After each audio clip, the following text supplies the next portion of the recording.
రోజు పొద్దుటూరులో జూటూరు కళాక్షేత్రం పక్కన కూరగాయల మార్కెట్ దగ్గర ఉండే పెద్దమ్మ గుడి డిమాలిసిస్ చేయాలని చెప్పేసి కమిషనర్ వారు ఇచ్చిన ఉత్తర్వుల మేరకు ఆయనకు పొద్దుటూరులో ఉండే అక్రమ కట్టడాలు ఎన్నో ఉన్నాయని ఫోటోలతో సహా మేము ఈరోజు ఫిర్యాదు చేసినాము. ఆ అక్రమ కట్టడాలు కూడా మీరు కూల్చాల్సిందే అని చెప్పేసి డిమాండ్ చేసినాం.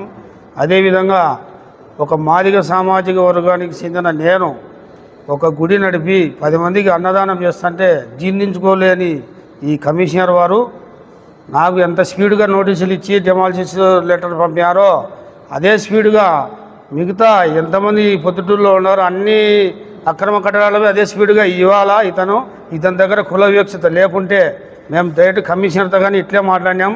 నీకు కుల వివక్షత ఉంది కాబట్టి నా పైన స్పీడ్గా ఇచ్చినావు.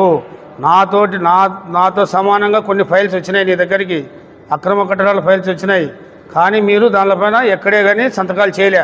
ఒక్క మాదిగ సామాజిక వర్గం చెందిన నా ఫైల్ పైన సంతకం పెట్టారంటే మీ పైన కుల వివక్షత ఉంది కాబట్టి మీకు నిజంగా కుల వివక్షత లేదని నిరూపించుకోవాలనుకుంటే నేను ఇచ్చిన ఈరోజు ఫిర్యాదు సాయంకాలం లోపల నోటీసులు పంపాలా, మన్నాడు డిమాలిసిస్ చేయాలని చెప్పేసి మేము డిమాండ్ చేస్తున్నాం.